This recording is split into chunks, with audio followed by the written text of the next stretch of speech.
It is a bit George Michael. Bloody roasting I am. Anyways. Oh, do I? No, I'm not going to ask. Wham! Wham! It's wham. Oh, right. Okay. I was expecting a joke involving toilets.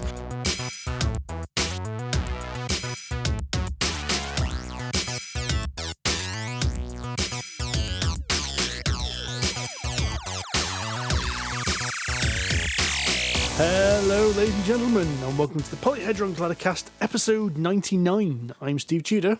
I'm Andy Lewis. I'm Sid Gill. And I'm John Cage. Who the devil are you? I don't know, I've forgotten. So have we. It's been a very long time, probably 3 or 4 lifetimes at least, I think. How are you guys? Been about a year, isn't it? Since you were last It's got to be on? about a year. Something like that. How Feels old's like Sammy? a lot longer. He is about 14 months, just slightly over that. About a year. About a year. Yeah. Wow. Has it been that long? Jesus Christ. I can almost remember what board games are like. I have this vague recollection. If it's any consolation, John, Sammy was born basically at the beginning of COVID, so like no one else has played any board games either. So That does make me feel slightly better. No, in a year or two, mate, you'll be where I am and you get to play Hungry Hippos, bingo, and shopping lists. It's the future is bright. I'd take that. Be fine, mate. For now, I would just settle for a boy that sleeps all the way through the night. That would be amazing. Oh, if you find one of them, let me know, because I'm looking for one as well. And I've only been 4 years at it. Isn't this why you put drugs in the milk? That's, Andy, is why you should not be a parent. I have no plans in that direction. But it does not negate my strategy. That wasn't a no. Just because it's immoral doesn't mean it's wrong. Oh, I think those two things are fairly closely connected, actually. Or it doesn't mean it's not going to work. Let me put it that way. True. Yes. Okay. No, we haven't been drugging our child. Well, maybe you should. parenting advice with Andy Lewis. That's the Polyhedron Collider cast does not condone the drugging of children. Yes. I feel as if I do have to add that caveat, yes. That caveat should apply to everything we say, shouldn't it? Yeah, do not follow our advice at all, ever. Do not, repeat, do not do this at home. Under any circumstances. Look how much he's changed. He's drinking wine. Who? Him there, the new guy. The new guys. It's quite a lot of wine. He's got a bucket of wine. Bucket. I'll have a bucket of wine, please. Is it Beaujolais? It's Blue Nun. Blue Nun. it's Black Waitrose Terra Organic, don't you know? Ooh. Organic, eh? I don't like the fact that I'm drinking organic wine. It's just that it happens to be organic and it's a nice wine. Was it an offer? I do generally only buy it on offer. It's reduced from 10 quid to 7 quid or something when you buy it. Every so often it comes on offer, and then Kaz is like, why have we got 14, 20 bottles of wine? I'm like, it was on offer, saving us money. By buying 20 bottles, I saved a fortune. Wait, It did, yeah. You've been living with Sid too long. Hey, it doesn't go off, right? Bug roll, buy it in bulk. Why wouldn't you buy it in bulk? Come on, it's not a debate to even have. What was the, Sid, what was the story of the refried beans? Refried beans? Yeah, was it refried beans and you found out they were like selling them to clear their stock one day? Yeah. Did you rings ever a bell. make your way through all them? I don't think it was refried beans, it was something else.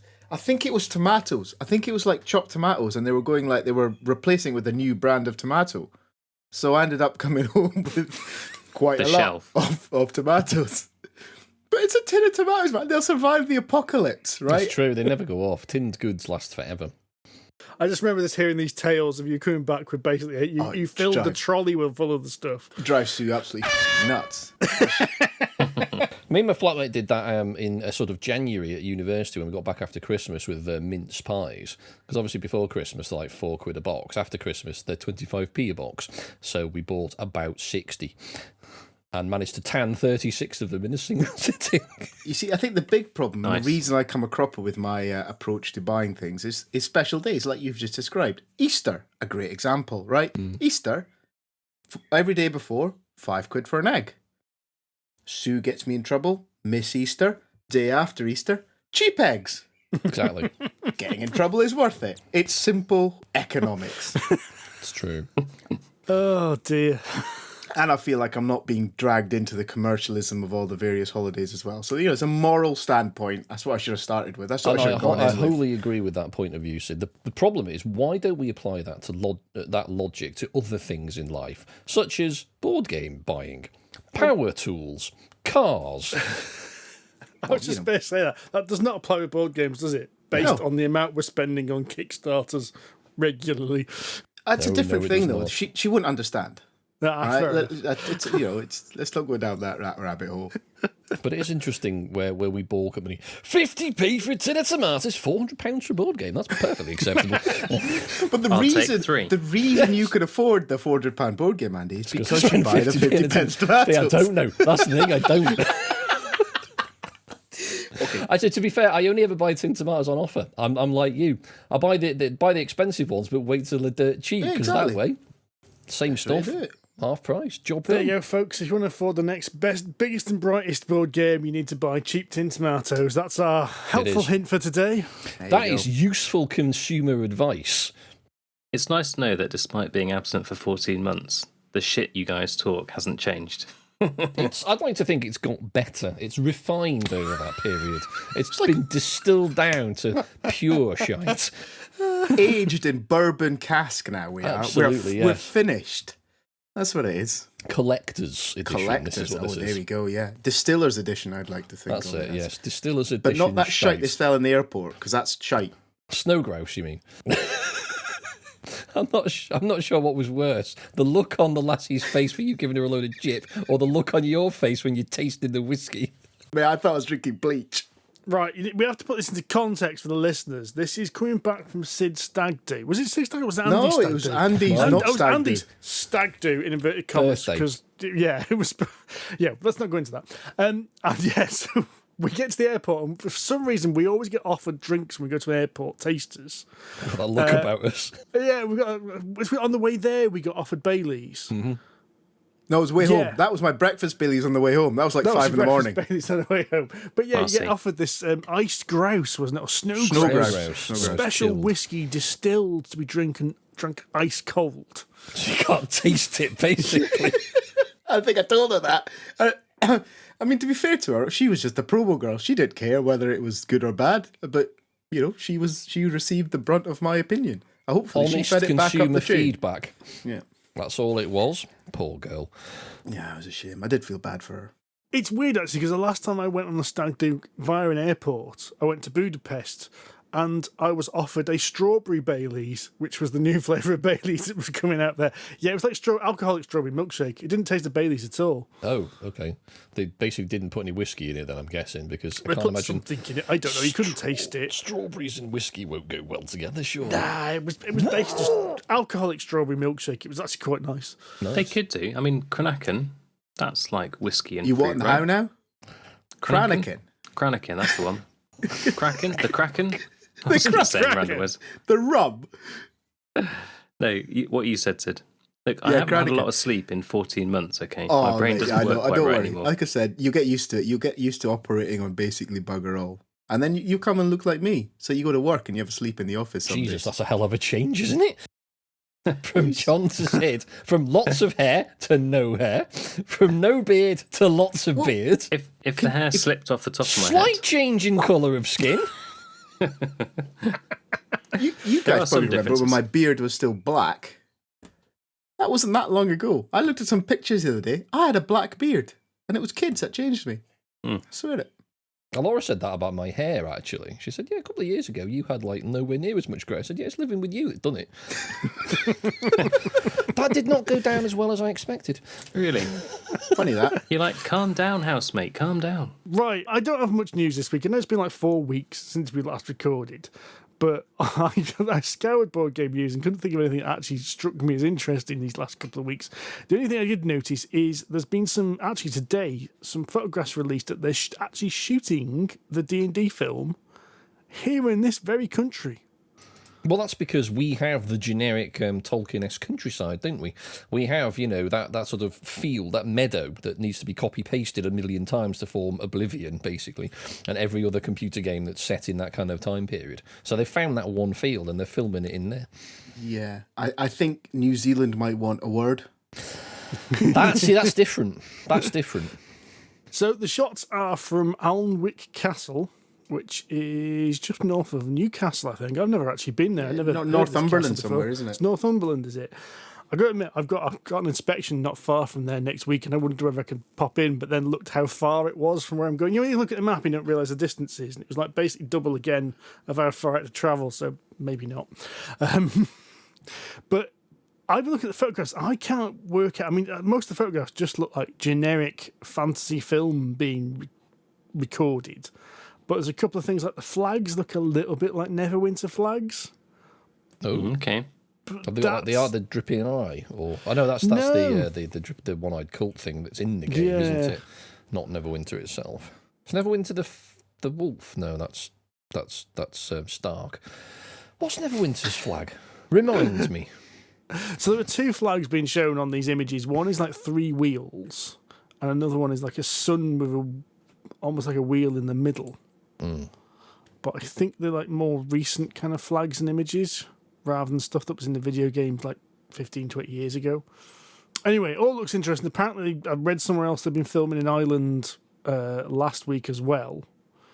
And there's also some guy with loads of tattoos that looks like he's some kind of like Thayan fighter of some description. He's got a bald head, so he must be Thayan. Well, of course, yes. Is he wearing red? He's not wearing red though, so maybe he isn't. Oh, boo. Well, there's a guy wearing an orange high-vis vest. Was he like the ropey security guard that's always a bit kind of dopey sat outside city gates? It does look like he's on his phone as well. He does a bit. Nice. So yes, that looks interesting that it's happening. I'm still setting my expectations basically on the floor so that it can only be better than my expectations. I think that's a wise precaution. Yeah, I desperately want it to be good, but It'll be shit. not optimistic. No. It will be Yeah, shit. the thing is though, shite or not, we'll still all watch it probably. Probably, yeah. Highly likely, yeah. High likely indeed, yeah. It's like the Marvel films. We all watch those, even though most of them were a bit shit. Right then, due to a complete lack of news, let's talk about some games. And because John's here, let's talk about lots of RPGs. Yay! It's also a warning for I know we've had some feedback that some of you don't like the RPG chat because you're board game people, but Tough. tough, unfortunately, yeah. Tough. We do like them. Yeah. We do like them, and unfortunately, This is Steve's show, and he allows us to turn up and talk about RPGs. And I think drugging the other thing is babies. as well, even though lockdown has been eased, I still haven't actually played any board games with people. We've actually been playing loads of stuff, and since John's here, there's a few we can talk about. So I'm going to suggest we actually talk about Vaesen first. Ooh. Yes, And then we might talk about some Forbidden Lands later. So me and John have been going through a couple of mysteries with Vaesen. Now, Vaesen is a free league game based on kind of Swedish folklore and set in the 19th century. The basic premise of the game is that the industrialization is happening and people are forgetting about the folklore, things like red caps and goblins and fairies and other such gribblies. And those gribblies are basically starting to revolt a little bit because it used to be, you used to leave a gift out for the red cap and he'd churn your butter in the morning or something like that. But now people aren't doing those things because they don't believe in them, and so horrible things are happening to people. And you, as a group, play, I think they call them, is it Thursday's Child or Wednesday's Child? I can't remember which it is now, but it's basically people who've got the sight, so people who can see the Vaesen, whereas other people can't. This sounds remarkably similar to the television series Grimm. I believe you've made that analogy before, and I think there's some similarities in the basic theme, but in the way it actually runs, it runs a little bit more like a cross between Tales from the Loop and Call of Cthulhu. 2 excellent examples. Yes. So it's got the kind of rules light, easily kind of compartmentalized system to it. So you run a mystery at a time, and a mystery has got like a set beginning, middle, and end, and even got phases and rules in it. And you will go somewhere in Sweden if you're playing with the standard rules, and you'll be involved in this mystery. Then you'll come back and you'll like upgrade your headquarters, which is like what's it call it? The Institute. So it's basically like a big Gothic building in the middle of the city, which you can add libraries to and stables and things like that in between missions. But the rules are almost exactly the same as Tales from the Loop. I'd say almost exactly the same. There's some tweaks. It's a little bit harder. So Tales from the Loop has this whole thing where, because you're playing kids, you can't get killed. What Vaesen does is Vaesen goes, yeah, ignore that, because it's a horror game, so you can get killed and you can get terrified, so you're out of the game. But other than that, the game works very, very similar. Right. So it sounds more like Things from the Flood then. So basically the same idea, but you can die. Yeah, from what you've described, yeah. But it's got that same thing of when you take damage, you take a condition. So you've got like 4 physical conditions and 4 mental conditions. And once you've taken all of them, you're broken. And then, as for those who've played any of Free League's games, you then get this critical injury, which means really interesting things happen. Something permanently happens to a character, yeah. Yeah, so very permanent. It's also got this nice little, as I said, compartmental thing that you can, although there are rules to run it like a campaign, it works really well as nice little episodes.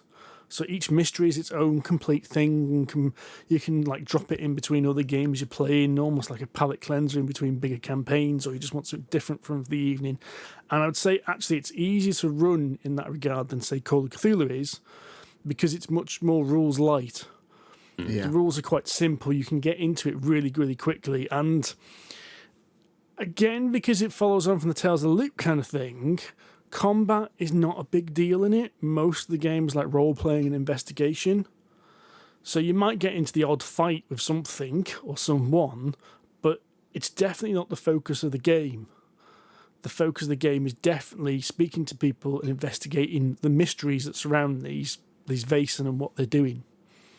That's quite interesting, because that's quite hard to DM, isn't it? Trying to run that kind of puzzle mystery sort of game and make sure your players are picking up on the right threads. I know we completely derailed one of Andy's Tales from the Loop games by the fact that we got hooked up on, I don't know, a cheeseburger on the side, which was just a bit of set dressing that he threw in, and a tossed out word, and the big glaring pick me hook that he was hanging in front of us. Nah, I'm not interested in that. Pretty much, yeah. One of the things that it does really interesting to kind of almost counter that is it gives you a countdown. So it basically says there's a series of things that will happen, and eventually, if the players don't solve the mystery by the time you get to the last one, some major cataclysmic event will happen. Tales from the Loop has that as well. Yeah, so these countdown elements often push the players, just nudge them or push them in the right direction a little bit more, make them a bit more worried, and kind of put a fire up their arse a little bit. Mm-hmm. But yeah, any RPG that involves following a trail of clues means that, yeah, at some point the players are going to pick up on a clue that isn't a clue and spend most of the time following that. Yes. But I don't know whether you guys are getting better at following the clues or whether the mysteries we ran were better written, but I didn't tend to find that on the ones we played. We just kept an eye on you, Steve, and every time you put your head in your hands, we'd try a different clue. You're like a Monkey Island where you click on different things until you get the one you want. Sometimes it did feel like that. Or you're combining everything in your inventories at some point, just in case. You've investigated everything in the room now, twice, and you hear some interesting noises from outside. Or maybe we should look outside instead. That's right, because you spent most of the episode just looking around this one room, John. A room with nothing in it, I might add. But there might Seems be under suspicious. the floorboard. What's this mark on the wall? Yeah, I think any RPG system, there's always an element of that, of your players going with the potential to disappear down the wrong rabbit hole. But it was fun. I enjoyed it. I thought I thought it was really good to run, actually. I quite liked the fact that it was episodic, because what with Sammy being the unpredictable little monster he is, it's quite useful that I could just duck in and out. It did mean that on occasion I missed certain crucial aspects of the episodes that I did take part in. I come back and it's like, all right, so we killed it. Okay, good. My character's still alive, you say? Excellent. We were in a forest. Why are we now on a ship? And now you're in the sky. What the hell? Yeah, no, it was good fun. I like the mystery aspects, and it always seems to start out on the surface like just some innocent murder or something has happened. Nothing innocent in the sense that it's not supernatural. It's just a regular murder. There's just people who have done something bad. That's what it sounds like. And then you'll just get inklings that there's something a little bit more to it. I quite like the sort of step up of intrigue as you go through them. It's cool. Okay. That does very much sound like it's just Tales from the Loop in a different coat. It very much feels like it. When you read the rules, it feels like it. And that's, although that sounds like a bad thing, the way we're saying it, it definitely isn't. Because it just means it's a different theme, a different style, but the same mechanics at the base of it. And I think it works really, really well for both games. Because I don't think we've talked about Tales from the Loop in too much detail, have we? I know we've mentioned it. No, because we only played the starter adventure. I think last time we considered talking about it, but now Sid and Steve have played one of the adventures in Our Friends the Machines. You played. Yes, those are the Transformers, basically. Transformers, yeah. Not Transformers, yes. Yeah, you got into that quite a lot, actually. Paul really loved it, but he's a massive Transformers fan. So the idea being Tales from the Loop is set in a kind of an alternate 1980s where Japan essentially ran the technology for the world, and a lot of research was done in the 60s, and it produced loads and loads of weird and wonderful technology like hover ships and massive great robots and things. So you've still got Walkmans and Nintendo and stuff still happened. So it's essentially a big nostalgia trip, but you are playing kind of early teenage children, essentially, under 16s, basically. And you're going around a bit like, the Famous Five or the Secret Seven or whatever, that kind of idea. So it's kind of like, I don't know, Scooby-Doo meets, the Large Hadron Collider almost. And because of this, what they call the loops, it's a massive particle accelerator underground, weird shit happens. So it's basically a vehicle for making weird and wonderful things happen. If you've seen the TV series and you've struggled through it because it's not quick, glacial, I think, is the speed of that program. It's very good, but very slow. It's typically Swedish. It does set the scene really, really well. I felt I didn't get the same vibe at all from the TV program as the game. I thought they would come two completely different things. Really? Yeah, because the game feels like a kind of Goonies, a Stranger Things kind of vibe to it. Whereas the TV program, he says, was glacial slow and lots of pondering and slow violins playing. I think you probably benefit if you've actually read some of the mysteries and some of the backstory and stuff from the Tales from the Loop books, all the Simon Stelhag graphic novels, basically, that he's written, which is what it's all taken from. Right. Which helps, I think.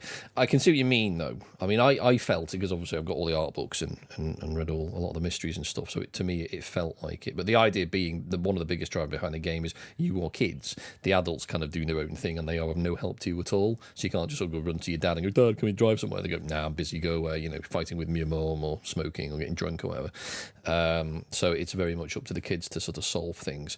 And like Vaesen, it sounds like things are drip fed to you very, very slowly. So you sort of, the adventure, the main adventure that Sid and Steve played in, like the Transformers, they basically started off. It was a day off school. There's like the summer holidays or something, and Transformers are basically being released not Transformers were being released.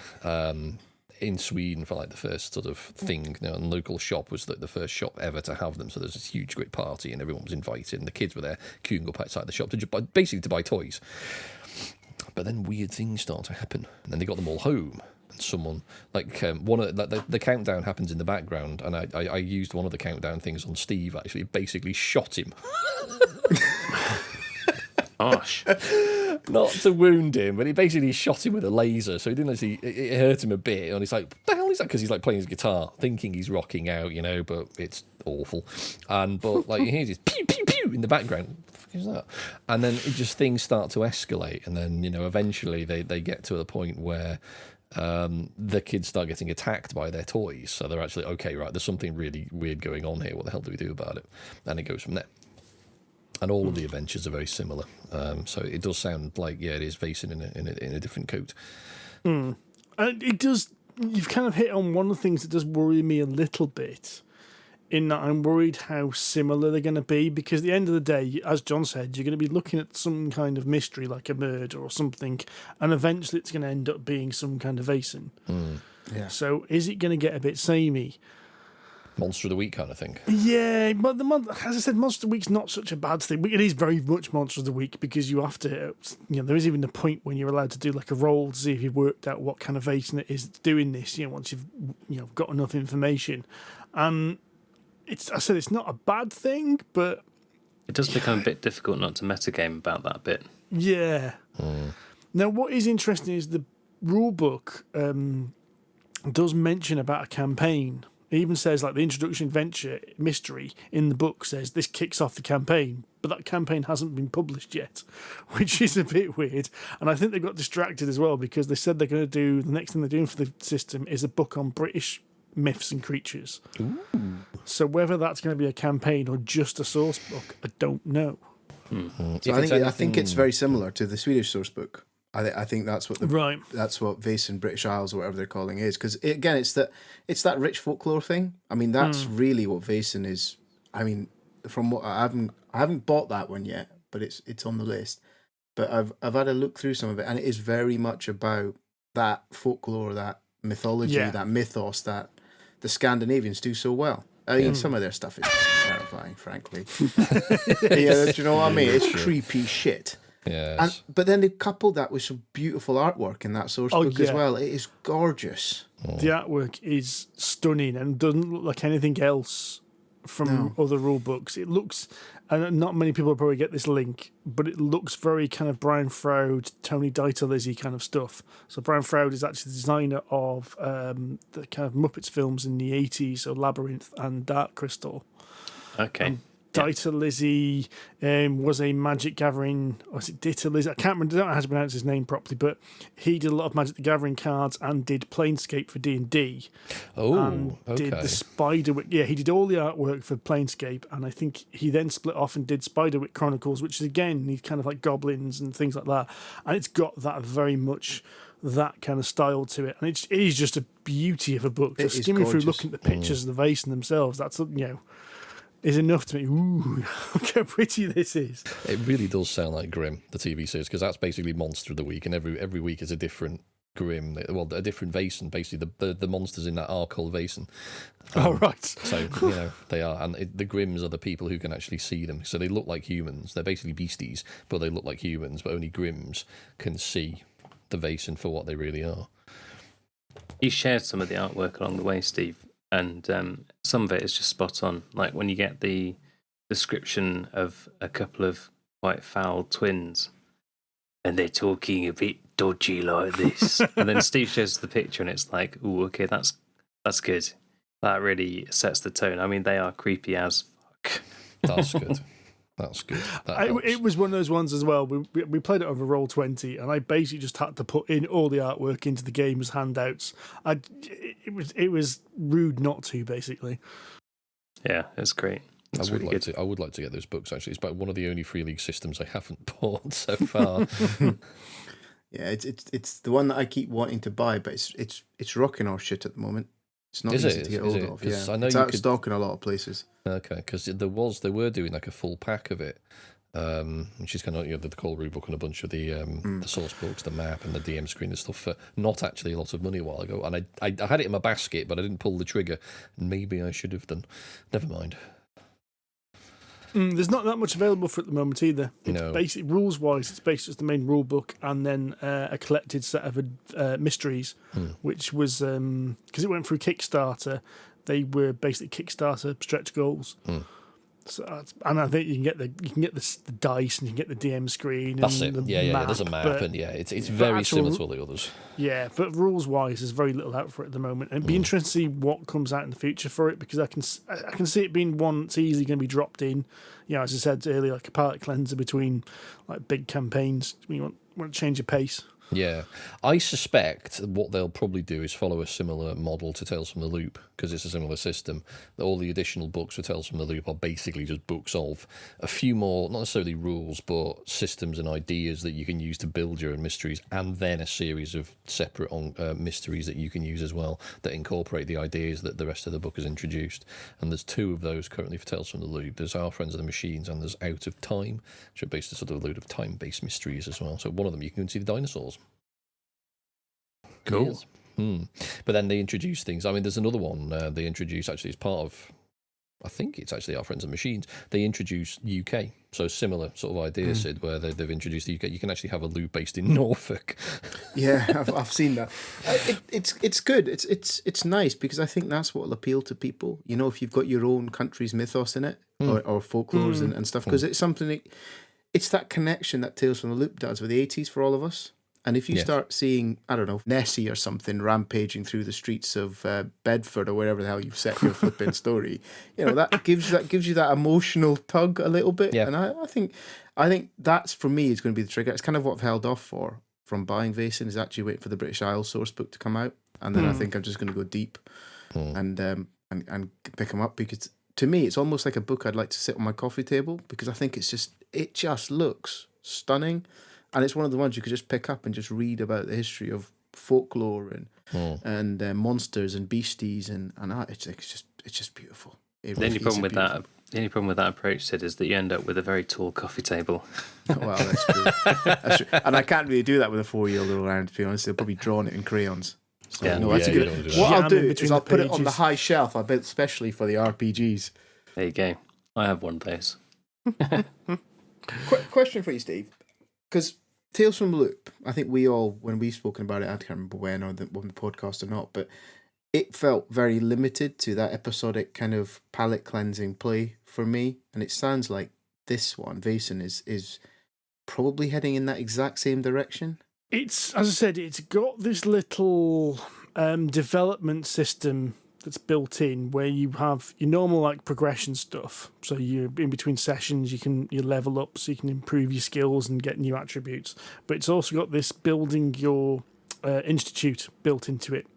So the institute is something you use at the beginning of the mystery, which allows you to get extra clues and extra bonuses at the start. So you can run a campaign with you having this institute and slowly building it up. And the idea is that you, at the beginning, the first mystery, it's like a dust-covered, moth-eaten old place, and you're slowly repairing it and building it back. Okay. As I said, there is a suggestion in the book that they at some point are going to release a campaign for it, which suggests it's going to be based around the Swedish Institute and what happens with that and some kind of big event. But as I said, there's no sign of it yet, so we'll have to wait and see if that happens. Okay. It seems to have a little bit more campaign stuff in there, but it's still very much a mystery, has a beginning, middle, and end, which you do certain things in. Well, I think that might... See, for me, that sounds still more interesting, because for Tales from the Loop, for me, I just can't get excited about a campaign in Tales from the Loop at all. It just doesn't give me that... it doesn't feel right in that setting, you know what I mean? It doesn't seem to string to... How do your kids grow? Because eventually your kids are going to hit... Like, what do they grow? Do you grow to 16 and then stop playing, or yes, are you that's forever basically 14 how the game's written, kind of thing? Yeah, is that what it is? once you get to beyond 15, you basically need to roll up in a character. Yeah, so that doesn't... Or what you can do is you can go into Things from the Flood, Tales from the Flood, yeah, and then you can sort of become a sort of a late teenager, and you can get murdered brutally in the forest. Okay. Harsh. Yes, but that's the Swedish wilderness. Well, actually, you sort of more drown in brackwater more than anything else. But I can kind of see what you mean, actually, because I've been looking at the sort of Tales from the Loop, Things from the Flood sort of campaign stuff, and it's called the Mystery Landscape, I think is what it calls it. It's basically campaign. But it doesn't have any written for it at the moment. It's all very much these are the things you can do now, go knock yourselves out sort of thing. But I reckon it could be done, but it would need to be very, very well written and very almost intense, because one of the things you've said, Sid, I think, is that one of the beauties about the reason it's so good as a single sort of cinematic episode, as it were, is the intensity of it. You can really get into it for a short period of time. It's a short blast, and then you're done. You walk away. keeping that momentum, I think, would be quite exhausting for the players and for the DM for a full campaign. So it would need to be very well tempered across, a few sessions. I don't think you could run months of campaign. You just run out of stuff to do. There's just not that much exciting things that happen in the world. But you could probably run a few weeks, I would say, but that's probably where it would stop. But I think the way I personally would do it was run sort of 3 parallel mysteries, and it would be up to the players to kind of unravel them all. But that's about as far as it would go, I would say. My concern with Tales from the Loop and Things from the Flood, probably in the same way, is it does use nostalgia as part of it. And I worry that you can only ride that nostalgic wave for that short, intense burst. And eventually, if that erodes away, if that falls away, is there enough in it? And that's what I find. Once we got to the end of the 2 adventures we did with you, Andy, I did start thinking, I think I've had enough now. I'm happy that we've finished and we've tied it up, and I didn't feel I wanted more from it. And that's what worries me about a campaign, is if it runs out in a little mystery in those 3 or 4 sessions, I can't imagine playing it for month after month after month. No, I would agree with that. It'd be interesting to know what someone a little bit younger thought of the game, if they didn't have the same chunk of nostalgia, how they found it. That's a good shout, actually, John. Yeah. I think that's probably the conclusion we came into one of our wash-ups, is what if you didn't have the nostalgia? So what if, for example, you didn't like Transformers or didn't know about Transformers? Would you be sat there getting really excited and getting really into it in the same way? And I'm not sure. I mean, maybe you would. Our friend Adam, for example, would be a good candidate for that, because there's a load of things we keep telling him about. He's like, I've never heard of that stuff, because he's only, 28, 29? He's not even 30 yet, I don't think. So he's not heard of a lot of the stuff that we are, because we are old bastards. He is still a geek, though. He is a nerd, but there's a lot of things genuinely he hasn't heard of or doesn't appreciate, like the Amiga, for example. Not a clue. One of the greatest gaming platforms that man has ever devised. Not a clue. But things like that. So it would be interesting to get Adam involved in something like that, just to see what the reaction would be. And I think you're right. I don't think it would be as gripping, because it does not have that major nostalgic draw. I think you're right, John answered. So here's a question for you, John. Do you want to play Vaesen again? Yeah, definitely. I'd be quite interested in playing. I know you're saying, you can do it episodically and you don't need the carryover. Yes, there's the base. But I particularly enjoyed the characters that we were playing and the interplay between them. Like they feel like they're gelling. To be fair, I would say that since lockdown started, we played a couple of long RPG campaigns before then, but since lockdown started, we've been playing a lot more RPGs.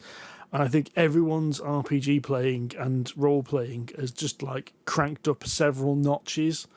There were several points in those Vaesen games where I just explained a location and you just all went hell for leather with it.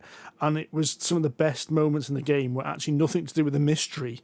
It was just the way they approached it. So basically we had, Victorian era. So we had Paul playing like an upper class twit who couldn't remember anyone's names. Derek was playing his butler or valet. So basically, such a good interplay between those two. The interplay was brilliant because Paul would say something and then Derek's response would always be like, "Of course, or indeed," or something. It was just like that all the way through. But in a particularly sarcastic, "You're an idiot," but okay, we'll go with it sort of way. Is it like Kiff and Zach Brannigan as well? Yes, very much so. Excellent, brilliant. And then you had Dan's character. She was playing another upper class twit, but she was playing like a hunter woman. The woman who kind of wears tweed everywhere, who had this giant mastiff. It was a pet, so that was one of her abilities. A special ability with this hunting dog. So basically, the mastiff just did half the work for the group. It's absolute genius. Oh, I want to play this. See, the thing is, I reckon, and I am basing this on absolutely no evidence whatsoever because I've not played the game, but I'm going to go out on a limb here, that I reckon you could probably get away with a campaign of Vaesen a little more readily than you could for Tales from the Loop, because it doesn't rely on the nostalgia. You've just got a setting that you can almost relate to, whereas Tales from the Loop, I think, definitely does rely on, being a kid in the 80s. I'm inclined to agree with you there. I think I think it's easier to weave together multiple mysteries as well into some larger plot than it is with Tales from the Loop. I think you could probably do that. There's one actual campaign actually that's 4 separate mysteries. They all do come together eventually. I don't know how. I've not actually read them, but I think Sid's point about the short, sharp nostalgia blast, you would probably miss out on if if it dragged on too long. I think where I've got in my mind a campaign in Vaesen I can see quite naturally fitting is, Supernatural, the TV show, with Dean and Sam Winchester. Love it. Yeah, I love it, exactly. I can see that kind of thing happening. So, season 1 was very Monster of the Week, episodic, kind of werewolf for 1 week and a witch the next week kind of thing, and you slowly build your characters and your group up.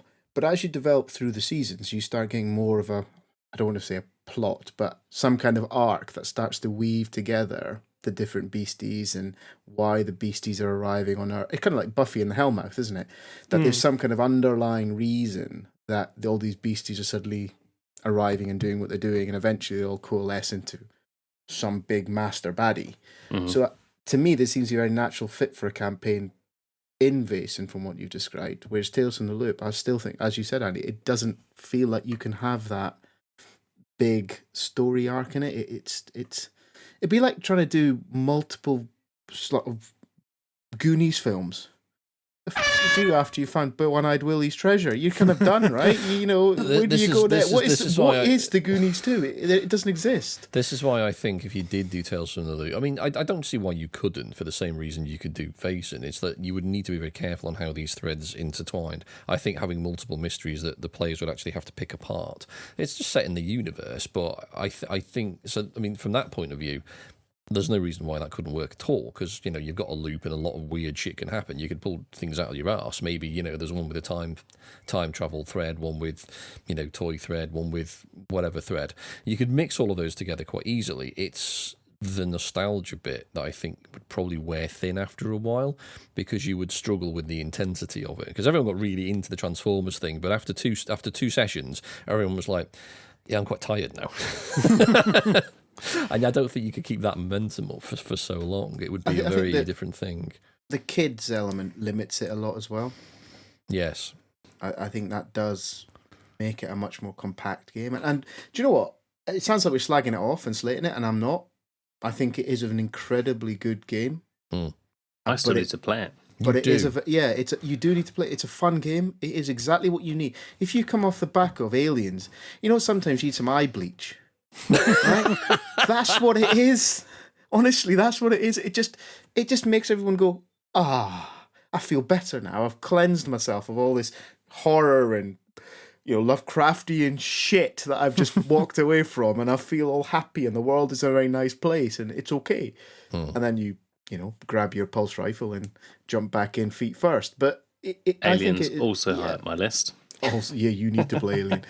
But yeah, and I think it's a great game. I think Tales from the Loop is good, and if Vaesen is even half of what that game is, but from what you've described, it's more. I think we definitely want to play it. Well, that's Vaesen, a game from Free League. We've also been playing another game from Free League, which we've actually ended up playing 2 separate campaigns of, and that's Forbidden Lands. Yes. Now, again, we have mentioned this in the past, but I think it was more of we've played a couple of sessions. Now we've kind of got to the point where we've had 2 campaigns going for a reasonable amount of time, one of which has ended via TPK, I might add. Total party kill, if you're not good with the words. So I think it's worth having a quick, a bit more of a debrief about what everyone thinks. Forbidden Lands is kind of... it's not quite an OSR game, but it's not far off. So OSR stands for Old School Revival. It's this kind of movement which is basically saying that we loved all the D&D from the 80s. Oh God, we're giving them 80s nostalgia trip. And we don't like what 3.5E, 4E, Pathfinder and 5E are all doing. They've made it too easy. They've streamlined it too much. You can argue actually, no, the Old School Revival really looks at D&D Basic Edition, not AD&D. Okay. So it almost streamlines it further. If you look at a lot of these OSRs, they're based on the Rule Cyclopedia kind of basic version, which didn't have all the stuff AD&D had. But what this is, it's got that kind of mentality, but it's based on Free League's own system, which is the mutant system, they call it, the Year Zero system, sorry. It's basically, at its fundamental level, the same system that's used in Tales from the Loop and Vaesen. However, it adds significantly more complexity. And brutality. Yes, it's a hard game. What it does is the basic mechanic is a dice pool, and you have to get sixes to get successes. But you have 3 different dice pools that you roll, and some of them can end up being skulls. And you can push the dice roll, which is basically re-roll them. But any skulls then can either wound you or damage your equipment. So you have this whole thing of equipment actually wearing out as you use it. The majority of the game, as I said, is based on this kind of old school D&D kind of setting. It's basically bog standard fantasy. And I know that sounds a bit of a detriment, but it is. It's elves, it's dwarves, it's dragons, it's orcs. It's, a landscape with mountains, big forests, big rivers, that kind of thing, and you'll go exploring it against evil wizards. Pretty much, yeah. Pretty much, yeah. But what the game does that I thought was interesting with GM is it also says that you, the players, have ultimate choice. It's not like a D&D game where you have a set campaign with a story, like with a beginning, middle, and end. What it basically does is it puts a map out in front of you, and if you buy the game, you actually get like a nice big fold-out map, and basically says, "Have at it, go explore." And then the physical game actually comes with stickers, and what you do is, as you explore, you can, as a GM, put stickers on to represent like towers and dungeons and things like that as you see fit, and players will will reveal legends which tell them about dungeons, about treasures. And as they explore, the GM will go, "Oh, there's a sword here in this dungeon," and put that sticker for that dungeon on the map. And it's up to the players then to go, if they want to go explore that and explore what's happening. On top of that, there is actually a campaign, but it's a very different campaign to what traditional RPG campaigns do. It's called the first one's called Raven's Purge. There's a second one also called Bitter's Reach.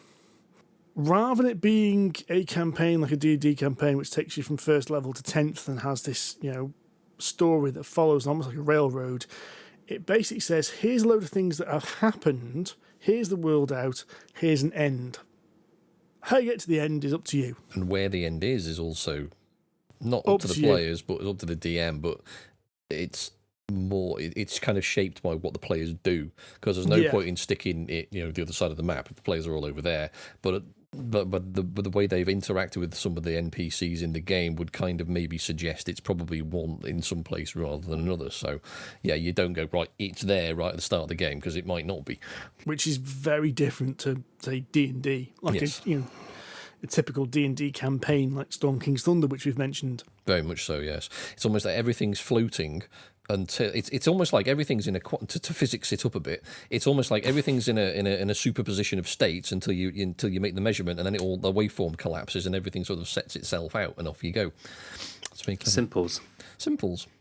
But it is, everything's kind of just floating about until, they grab one thing, they pull on one helium balloon and pull it down and tie it up, and that's one thing about the story that's kind of fixed. And then whichever helium balloon they grab next shapes the story in another way. It might be something completely irrelevant, it might be just a side quest, it might be something really important that they get a load of information about, but haven't got a bloody clue what it means. So they've got to kind of find the dots that connect those two things along the way. And it's really, really well done, because it is purely shaped by the player. It should be said, and I'm going to make this clarification now, that it is nothing like Heart, that Sid and I really loved, which is also, in inverted commas, shaped by the players, but not in the same way. Players don't make any demands of the DM. They don't say, right, next time we would like to achieve this.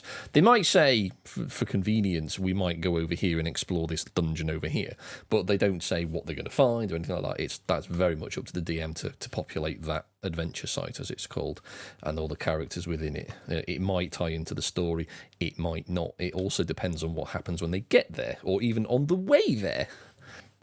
I think the other major thing with this game is that there's a really serious lean towards the survival aspects. So Yes, we've very been much talking so. about the adventuring side and going and adventuring and doing all this stuff.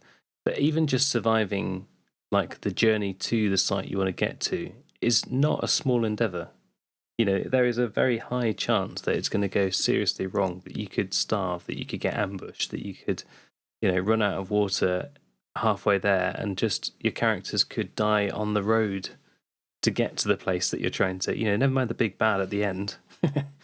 Just simple things like making it through and training up your character to the level where they're actually going to do something reasonably effective rather than just be beaten, had the shit kicked out of them, and have to run away again. It's hard. I think it's a lot harder when you come to it with a D&D sort of mentality where running away is not really something you do. Mhm. Forbidden Lands, that should be your first thought. Should I cheese it? Yeah. If you haven't asked yourself that, you're playing the wrong game, as It's far as true. I'm concerned. I mean, there are actual rules for fleeing combat. You know, it is baked into the game.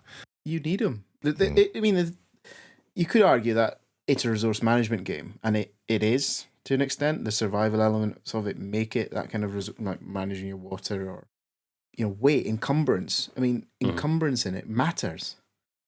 You know, your food and your water counts to your encumbrance. And it's a brutal game. Like I say, traveling itself is hard. There's also the base building aspect does start to make a real difference.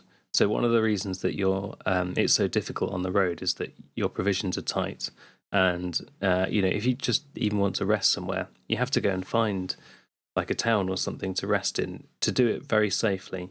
If you've got a stronghold, if you started to build that up, you've got somewhere safe to go back to. You've got somewhere you can recoup a little bit. And until you've got that, and I'm not saying it's easy to do, but until you've got that, yeah, it's difficult even to just stay alive. Having that place you can go back to, if you can secure somewhere, and if you can hold on to it, and if you can get some people to work for you. Yeah, it's all a brutal struggle, but it does make it more rewarding for it. I think as well, the other thing is you start off with basically nothing but a pointy stick. Yeah, like D&D basically starts you with like almost, I wouldn't say the best equipment, but pretty damn good equipment right from the start. Whereas, yeah, you basically get a dagger and no armour. So the first thing you're doing is like, how much does armour cost? This many gold. How much gold do we get off the first quest? About 1/10 of that. It's a telling sign where you get to the first dungeon and there's some really crappy rusty swords on the floor and you're like, oh yeah, let's take them all. Oh yeah, very much so. Yes, I mean the way that you get XP in the game is actually very telling as well. Like you get an XP just for turning up, so it's a very flexible system. I would say that that's true of all the Yes, that's true. Year Zero systems. But yeah. there is an experience point for finding a treasure, i.e. something Yes. worth more than 1 gold piece. 1 gold piece is worth an experience point. Well, and there's XP for role playing as well. You know, like your prides and your dark secrets and stuff like that, which are really role playing hooks. We've all had, I think. Well, I should say that you, Andy, and Steve both GM'd our games. GM'd our games. And John and I played, but I think we've had very, very different experiences of it. And even within our own game, I'm not afraid to admit it, I nearly flipped the table and walked away from it. I've been on quite an emotional journey with it. Well, that's for 2 different reasons. Yeah, but it's taken me. It's taken me to the highs, and it's smashed me back down again to the point where I was feeling like I was playing Heart and I was ready to throw it all in. And then to where I am now, which is in a very, very different place. And I don't know. It feels like something in the system has clicked, and I think I came at it wrong fundamentally. I didn't treat the game properly, and I think I came at it with a bit of that D&D hang up, which I found was odd because I didn't think I tried not to come at it with that, but I think some of it came with me, and it just I got it wrong, and I didn't get the traveling thing, and maybe John you'll say more on it, but from your direction. But for me, I now actually really enjoy the traveling. I see what they're doing with it. I see what it does to the game. But on the first few sessions, first few weeks, it just felt like such a box ticking kind of administrative job, and it just didn't fit. Oh, that's because we weren't doing it right. Well, this is my point, is I think we got it wrong in our group, Andy, anyway. I definitely think the early days, it all felt extremely mechanical. Like, it just felt like we were having to turn the handle of a really slow machine to actually get to the fun bits. But when we kind of got to the point where we'd sort of tuned our characters a little bit, so one person was better at making camp, one person was better at keeping watch, one person was better at gathering some food and things, and you've got those rotas established. Like, when you've got that base part, like, obviously things do change around a little bit, and especially when someone gets hurt and they can't do their bit anymore, and you're like, well, crap, we haven't got anyone to watch out anymore. You know, that person being injured is now a severe danger to the party. We've got to try and get them better. When you start to get those sorts of interplays, I think that's where it gets really interesting. I think the thing that made a real difference for us is that we had some pretty good backstories from our characters. And the way those interplayed and the way Steve sort of wove them into the stories a little bit, that helped glue things and ground them a bit. I must admit, I looked out there because both you and Derek came up with backstories which I could easily drop into the Raven's Purge campaign. I looked at them and even went, right, I know exactly which NPC that character's going to be. I know exactly which NPC that character's going to be. Tick, tick, tick. Done. Right, just need to make sure my breadcrumb trail's right. And basically, what was leading you through Raven's Purge was your own stories leading you through it rather than just going out there and exploring. But it gave you that freedom of choice still. Mm-hmm. You know, did you go after the treasure or did you go after your own stories? And I did try and make it so that, like, the different stories diverged a little bit and went different directions. Yeah. Eventually, they would come back together. I always like it when you've got that. There's like an undercurrent of what your character's motivations are, but there's also a load of other stuff going on. And you've got to, as a player, kind of balance, how do those two things fit together? What would my character do in this circumstance? You know, the dwarf's just saying he's going to sacrifice himself, and you guys should go on without him. But your character, he's been through some stuff, and he wouldn't just leave the dwarf behind. And then we had a TPK because the magic went wrong. But, you know. Oh yeah, magic in Forbidden Lands is not like D&D, where, you know, it might, if it fails, you just basically miss your target. In Forbidden Lands, if it messes up bad. I think it was tricky as well because certainly for the druid that I was playing, a lot of the magic, the low-level magic, wasn't all that useful in an awful lot of circumstances. Until you get to a certain level, but you have to find another druid to train you to get to that level. And then suddenly we had these new powers, and they were useful in a lot of circumstances. And the fact that we were using it all the time meant that it was inevitable it was going to go wrong. It just happened to go wrong at the worst possible moment. We're facing down the biggest, baddest thing that we've found in the game yet. Oh, that spell I was using to look a little bit closer has now summoned a demon from another realm. Oh dear. And half the party's already fled accidentally. Oh dear. Bye! Yeah. I think it's probably worth giving a bit of context, actually, to this campaign, because originally we all started playing in one game, which was Steve was running that as the GM. And it was the Raven's Purge. It was. I think it started off as the Game Master's Guide, but then it developed into Raven's Purge, didn't it? To be fair, they are the same campaign. It's weird in a way in that the book basically says, yes, this is the start of Raven's Purge, and even the GM's book keeps referencing the Raven's Purge campaign and keeps saying, you know, you'll find more details about this aspect in the Raven's Purge book. I tried a bit of an experiment to begin with, and it was a bit of a failure because I thought we could do like a West Marches kind of thing where we would do a big pool of players, and then some players would play one week and other players would play another week, and basically you go off to these places on the map and discuss out of game where we were going to go and then decide who was going on it. There were a couple of problems. Number one, because of us playing in the evening, our sessions were a little bit too short to do that. If we could have done an adventure site in one session, I think that might have worked better. The other one is no one did any prep outside the game, so it would basically come to Wednesday night and I'd go, right, who's playing? And everyone would stick their hand up and go, pick me. And it's like, no, only 4 of you can come along today. You must be this prepared to ride the steep way. I'll replace it. I think from a player's view, Steve, I think it really was the length of our session.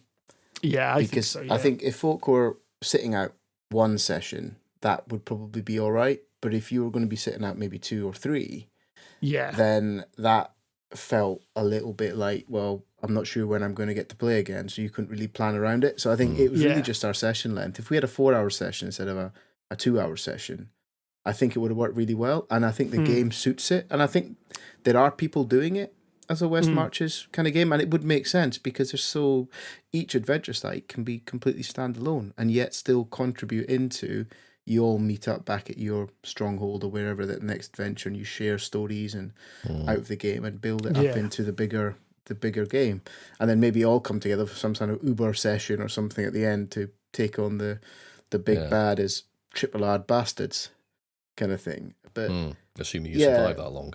Well, yeah, that's the problem now. I've become attached to my character a bit now. Oh dear. Yeah, it's dangerous. Oh dear. It's dangerous, especially when I was ready to jack the whole thing in about 3 weeks ago, and now I can't imagine not playing it. In fact, we're playing tomorrow night, and I'm already. I've been excited for quite a few days, and that's what this game has done for me, and it's been. I've loved it. It's been absolutely immense, and that whole survival aspect is really fascinating for me. I've not played a game like it, but I didn't think I'd enjoy that kind of quite seriously planning where you're going to do and what you're going to do. But what I found really fascinating about it is what that does to how you make decisions. Your decisions really matter. You're put in a position. Feels like there's higher stakes, doesn't it? And there's consequences. Like if you want to carry water and food to mean that you don't have to take the chance of foraging, say, as you're traveling. Well, okay, that means you've got to carry 2 extra bits of weight. And when your total weight is 4, that doesn't leave a lot. You've got your food and your water. Oh, and I'm an archer, so I've got arrows. Well, that's 3 of my weight gone. Oh, 4 weight gone is my bow. Oh, I've thrown on a bit of armor. That's another bit of my weight gone. That leaves me what? Why am I carrying my loot? I'm a thieving, pikey bastard, and I don't have anywhere to carry loot now. So what am I supposed to do? Get a horse. Well, and don't lose it. And then Andy kills your horse because you have to cross a river, which you can't take the horse over. So what do? You leave the horse, and then your Ocado horse gets eaten. And that was where I nearly flipped the table. That was about the session after that where I rage quit. Nice. Horses were not allowed. Well, they weren't allowed. Well, the problem is, the reason you had to leave your horses behind is because Ben had to keep pushing his role in order to build the raft. So I basically thematically said that your raft is functional but shit, and wouldn't hold the weight of a horse because Ben has spent all afternoon trying to build this bloody thing out of bog roll and sticks. It'll just about get you across off the river, but your horses, not a chance in hell. So they had to tie them to a tree in the vain hope that they'd still be there when they got back. No. If the raft even gets you to the other side, you're doing okay. Exactly, John, exactly. That was the approach I took, because it took Ben about 4 rolls, because his character allowed him to push it more than once. It took me literally about 4 rolls to actually get this bloody thing made. So, right. Thematically, your raft is shit.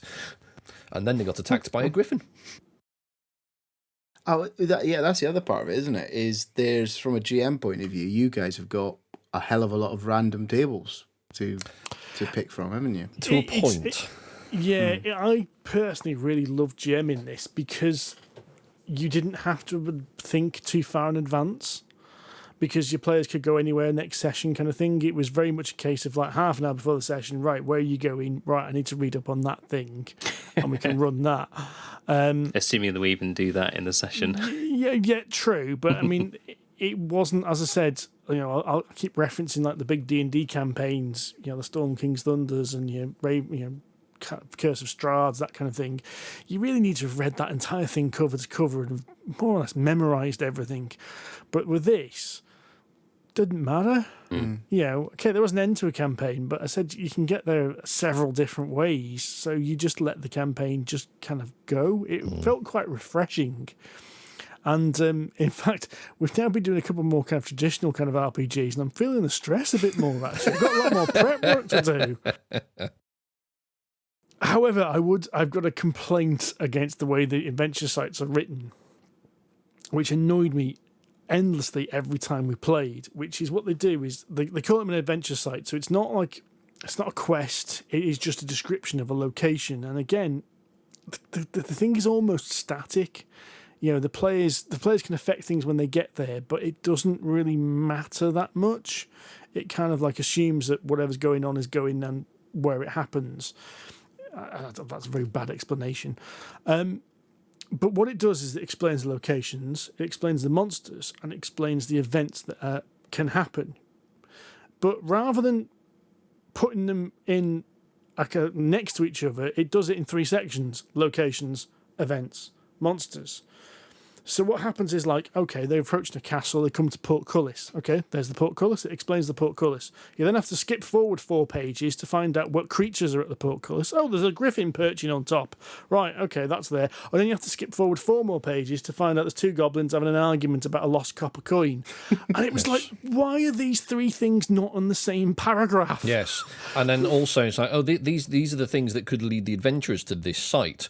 See, you know, this page for more detail on this particular event because it might tie into the whole campaign overall, but they might not even see it because they've come in through the back door.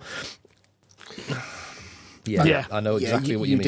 You did have some retarded players at that point, to be fair. They were scared of doors, so that's not really your fault. It is. I entirely agree with Steve. The way the adventure sites are written is really quite annoying. In fact, to be honest, I've actually got the DM guide literally right in front of me now. Here it is. Beautiful books. They really are. In the starter set, they're really, really pretty books. But because they're only kind of like an A5 size, slightly larger than A5, it means there's not a huge amount of information on each page, which means the layout of the book is bloody awful. And trying to find information in any of them is a real pain in the neck. A bit style over substance. See, no, I don't know. I wouldn't go so far because it is. I kind of disagree with Andy a little bit because I find them because they're quite small, I find them easy to have multiple books on my desk at the same time. It's not like a big A4 book which is taking up a load of room. But I agree with Andy to some respect because there's so little information on a page. You know you've got to flip and find another page which has got the information on. And that's the problem I found. It's like literally swapping between 4 books. Like because I've been caught out like which book is this information in? Because I've literally got the DM's guide, the Player's Handbook, Raven's Purge, and a couple of ancillary books as well, like the Mellified Mage. Because if you're running a custom dungeon that they happen to poke their noses into, then you're like, oh god, which book and which page of which book was that particular bit of kit on that I told them that they'd found, and I can no longer remember what it is because I've cast it from my memory, and I'm hoping that they wrote it down. Andy, what are the stats for this bit of kit and who did we get it off? Shit. I think, unfortunately, I would level that difficult to use rulebook element at quite a few Free League books. I find that flicking between paragraphs and chapters and shit like that a common theme. Coriolis makes you do it. Alien makes you do it. Forbidden Lands makes you do it. They all... I'm just constantly flapping about. Dan has got the right idea. Right? Yeah. Post-it notes. Have you seen Dan's copy of Coriolis? It's magnificent. A work of absolute beauty. You know, post-it notes carefully choreographed as what to open up. I'm not that fucking organised. I need a fucking index that says, on this page, you will find all the weapon stats. Not flip over here, oh, there's the weapon's name and there's its damage. Right, how do I use it? Where does it come into it? You know, all that stuff. It just... Why can't it all be one page? I've got to admit, I don't think there's a single RPG rulebook that does that right. No. Yeah, I think you're right. Unfortunately. I think so. I've now got some hybrid system where I've got the PDFs on the screen because we're doing it online now. I've got PDFs open everywhere. I've got the Control F hardwired into my finger like a claw, and I've got the real books in front of me for a quick kind of reference. And you're starting to break the spine on the key places. So it kind of just flops open and you can get to the right page. Page 39 of the Player's Handbook. All of the level of the XPs. That's the list of all that. I know that's now burned into the side of my brain because it happens at the end of every session. But it's interesting because I've played as a player and I'm now the GM, so I've kind of had both sides of the coin that I've seen. And I think it works well both ways, actually. Because I think it's probably fair to say that, Steve, you probably prefer DMing D&D, for example, from the recent experiences we've had, at least. Correct me if I'm wrong. No. I said I really I missed the grand intrigue a bit, but I actually really found it refreshing GMing it Forbidden Lands, because I said that this lack of requirement to read the entire book first, kind of thing. You know, the fact that you could reduce your prep quite a bit. That's what I was getting into. So, sorry, the reason I was saying that you prefer DMing D&D rather than playing it, because of the big story stuff, whereas FL, it's kind of nice to do both, actually, and there's no pressure at either side, because I've seen both sides of it now.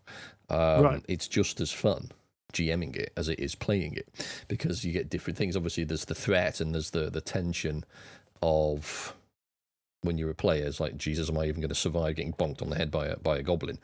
Because it is a very real danger that you could die in a single round of combat.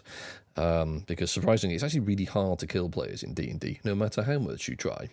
But in Forbidden Lands, it is very, very easy to die, or at least get severely wounded, as John found out. I was just going to say, there's one crucial aspect that we haven't really covered in this, and that's the fact that it's not just the risk of dying as a character. There's also the severely likely chance that your character's going to get handicapped in some form. So, for example, quite early on in our little campaign, my character lost one of his arms, got chopped off in a battle. And that's like two of our party lost arms. Other people lost toes, just random bits and pieces. And it sticks with you. It's not a little thing. It basically meant that the two-handed staff that my druid had was useless. Couldn't use two-handed weapons from that point on in the game. I could strap a shield to my stump, and I could wield a sword in the other hand. But I couldn't use ranged weapons from that point on in the game. And the more those sorts of things tend to happen, the gradually more harrowed your character becomes. I think it's quite interesting to play. I think that's the theme, isn't it? Because the way that damage and stuff is applied is you can almost fall into a chain reaction or a cascade, is probably the better word. Yeah. So the way damage is applied in this game is it directly impacts your attribute. So if you take a damage from a sword or something, your strength will go down from 4 to 3 or something. And when strength drives your melee skill, all of a sudden you take a damage to strength and you're less good at hitting the target that's just hit you. Mm-hmm. So quite, you get worse at hitting back each time you get hit. And it's just, you can spiral out of control. And your hit points, you've only got 4 of the things on average. I think the maximum you can ever have is 6, and that's if you've got some special attributes and a few extra things. But it's a couple of good hits, and some of the weapons do 2 damage by standard. So all somebody has to do is at least. Yeah. So some people, some of the more magical or minstrelly type characters can get knocked out with a single hit from a bad guy. Chances of survival are slim. It really is. I'm surprised we're still playing, Andy, if I'm honest. I genuinely am, actually. I am really quite surprised you lot survived your last encounter, actually, because that was tough. I mean, it was intentionally tough. There was a reason behind it that you are yet to discover. But I'm genuinely surprised you didn't end up getting bagged and tagged in that. Yeah. But then after surviving it, you got engulfed in a forest fire. Yeah. And then we limped home somehow, hungry, tired, and I'm sure somebody's missing some kind of limb or appendage. Bound to be somebody missing something. I don't think so, actually. You all just got... I mean, Chris's character, who is actually a minstrel, who used to play the lute. I say used to because they lost an arm as well. Ben's got a crushed elbow, so this sort of maiming seems to be fairly statistically uncommon. An uncommon statistic seems to be quite common in our game, weirdly. Because I mean, out of 8 players, I think at least 4 of them have suffered some kind of maiming. And mostly arms being chopped off. I do wonder sometimes whether that's Roll20's random dice rolls. Everyone seems to have got the same dice roll several times. Yes. I think we have seen other injuries, like broken nose and other bits and pieces. Not saying we haven't. It's funny how there are the amount of people that got that arm injury, which is the same number range on each table. 61, I believe. Yeah, is a bit suspicious. Yes, well, at least nobody's got 66 yet. Not yet. No, it's not like Alien. Although I think we have managed to deliver a 66 in our game to somebody. Yes, you did. Yes. Now it's interesting the way it's gone, because the two parties diverged quite some time ago, where there was the one party that was basically character driven, which is what Steve ran, which is where you all basically encountered slavers, and John's character wanted to. Was it your character that wanted to free the slaves? Is that right, John? No, my character was trying to find his lost kin. Right. He lost on his watch. I think it was Dan. Dan was Shiga. Dan was after the slavers. Was it? That's it. Yes. So Dan was after the slavers, and then The breaker of chains. Breaker of chains. Derek's character was trying to sort of explore the land, and because he was He what voiced his just character. wanted to set the world on fire. And he regularly did. Yes. Whereas I took on the party.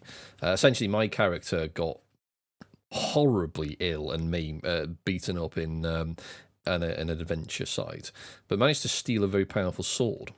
But essentially, thematically, ran out of the castle with dysentery because he got his guts messed up, and then sort of disappeared into the sunset. At which point, I took on the role of a GM for the other party, because there was basically 8 players at this point, or 9 if you include me, so 8 once I became a GM. And then so I could use my character in the game as a kind of hook for the party I was running to follow, which worked quite well actually. But this party were basically involved interested in just basically getting rich, robbing things, looting things, treasure hunting, and all that sort of stuff. So the idea of using their player hooks wasn't as big an impetus as it was in your game, Steve. No. So anyway, so they were basically motivated by cash, and they have found quite a lot of it, to be fair to them. And the thing is, I just found it, the comparison as how the two games have A, been run, and B, gone, is quite interesting, because you've done a kind of a character story driven sort of side of things, where I've interwoven the overall mystery, as it were, into some of the adventure sites and some of the people that the characters have interacted with, as a kind of a different way to play the game. Essentially, they're being given roughly the same information, roughly. And it's wonderful, the flexibility of how the game works like that is absolutely fantastic. And it gives the GM a lot of license to introduce different aspects of plot hooks, or not, as the case may be, or muddy the waters maybe, because there are actually competing factions within the game, as this party has found out. They were basically given 2 different offers about the same piece of kit within the space of half an hour, and now they're thinking, shit, which one do we actually do? No, we dealt with that very well. We pissed on our chips in both camps. We made sure that nobody liked us. Yes, you I've have found a annoyed. third faction, I Yes, believe, now. You did, yes. Found a sponsor. Found a new sponsor. Annoyed an entire race of people. But again, it gives the players a really interesting way of dealing with all of these things. There is no railroad like there is in D&D. Says the players will do this, or this is the outcome of what the players do. It's shit. As a GM, I've got to work out what the hell the politics are now. Oh God. I think it's an incredibly clever game, and if I look back and think, where did we go wrong, or where did I go wrong with this game, is I misjudged it. I thought it was simpler than it is, and it is simple on when you read it through the book, you think, well, there's not a lot to this. It's got a simple attribute structure, it's got a simple combat. There's no kind of complex movement in combat, or rolls to hit and stuff like that. It's really quite a simple bit of rules, but if you don't get it right, you get to where I got to, and you get very upset and very annoyed and irritable. but it's a good. I think I absolutely love it now. I really do, and I'm glad I didn't leave it when I thought I might do. I'm glad we gave it the chance to understand what it is, because I think there's new free league games coming out, which are going to be even more brutal, more gnarly than this, when Twilight 2000 lands on our desks and things like that. And if I hadn't got to where I got to with Forbidden Lands, I don't think I'd be that excited about those games. But I am now really quite excited about those new games coming out as well, because I think they are going to be so much more fun now that I understand what the system tries to do. It's some different challenges, isn't it? It's something unique. Yeah, And I think that the adventure site nature of the game as well, as Andy says, I think Steve did as well, it gives you that episodic nature almost to some extent. Is you can have a monster of the week in a dungeon. You can have, like, we've had dungeons which have been very kind of intriguey puzzle like. You had to solve some puzzles to get through them. Other ones were just walk in and smash the living piss out of everything because everything's trying to eat you and kill you, and there's a big pot of cash at the end. You've got that kind of flavor you can add to the game as well, so it can really get quite exciting. And I can see why you guys say that you don't have to prep, because a lot of that you could almost decide, quite quickly, drop us into that with just a few rolls of the table or whatever it is you guys need to do behind the scenes. So I think it's And we frequently do. Yeah, I know you do. Here is the seat of my pants. Let's go flying. So yeah, that was Forbidden Lands. I think we really enjoyed it, but I must admit, John's group, you more or less said you didn't want to go back to it, which I found quite interesting. But it sounds like I don't think you maybe crossed that boundary that Sid and Andy's group did. I think you said, do you guys want to play another session now? And I think we all said we wanted a break. I think I would go and play in the Forbidden Lands again. But yeah, the only thing that's difficult is I think we all became quite attached to our characters, and so going and playing a different set of adventurers would feel a bit odd initially. Okay. That druid, you start to get into their skin a little bit. Nowhere near as much as a certain bard in D&D, but you do start to get a real feel for the character, and you start to feel a bit of their lives and a bit of their motivations. So when you then lose them, to go back, it's like, yeah, it's still a bit raw. You know how you shouldn't name your pig because it's ultimately going to become a bacon sandwich, right? That's where I think you need to be with Forbidden Lands. Don't get too attached to your character because you don't know when they're going to disappear. Because I've done what you've done. I tried for so long not to, and now I have, and now But what I'm trying to tell myself is because of part of the reason I got upset with it is I stopped putting her in danger. My character, I wouldn't play her the right way, so she stopped opening doors and she stopped becoming an active kind of participant, and that fucked the game up for me. And I shouldn't have done that. Now I'm playing it like if she dies, she is that. That's the game. That's how it needs to be played. Because if you don't play it like that, you miss out on everything it's trying to do. It's something we've learned as a group actually, and me as the GM as well. We've all we actually had a sit down session, and there was like a 2-hour chewing the fat session of these are lessons that we need to learn, and these are the things that I can do better as the GM. These are the things that you need to do as players better. Basically, the whole system is levied around kicking the door in and poking the bear.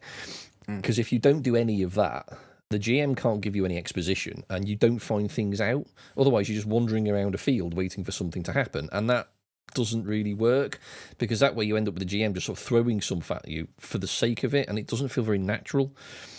So, you do need to sort of go and investigate the random shack that looks extremely ominous in the middle of a field.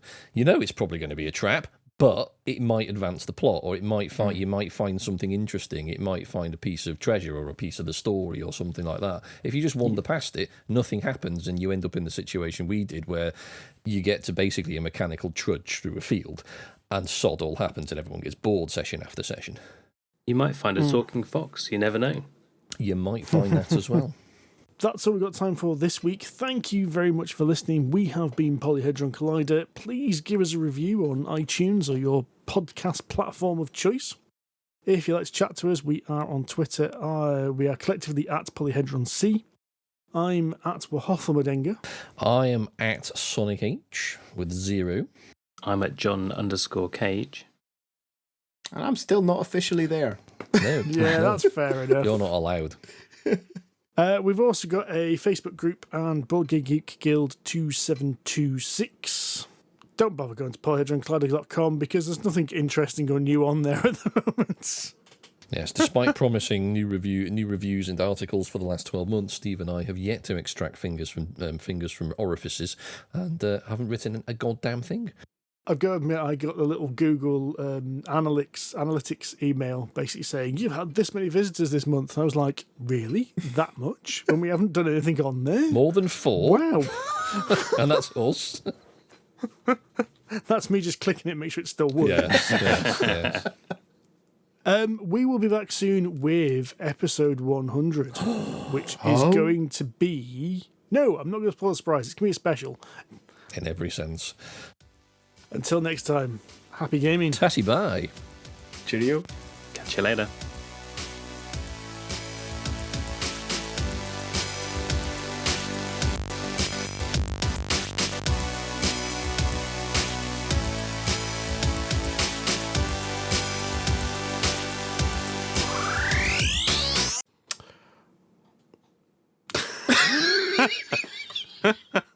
Says your empathy, right? What did you have? I had a cheese and bacon lover delight or something. Lover delight. Lover delight. Cheese and Come in bacon a heart-shaped lovers bun or delight. something. No. Cheese and bacon lovers delight. Right. Gotcha. It's where you pause, isn't it? Yeah, it's the importance of punctuation. Basically, it's a cheese. It's basically a bacon cheeseburger XL with onions and onion rings, and more filth, basically. Bacon Sounds pretty bad. cheeseburger XL with onion rings. So you usually get a bacon double cheeseburger, but if you take the lid off, add onion rings, and then put the lid back on, and gherkins, that's what I had. That does sound pretty good, like. It was pretty good, actually. I'm not going to lie to you. Oh, they added Sounds more cheese. Pretty filthy. It was dirty. Oh yeah, and 20 chili cheese bites. Actually, 17. I didn't eat all 20. And You're on a diet or something? Yes. A Diet Coke to wash it down with. Full large Milkshake. chocolate milkshake.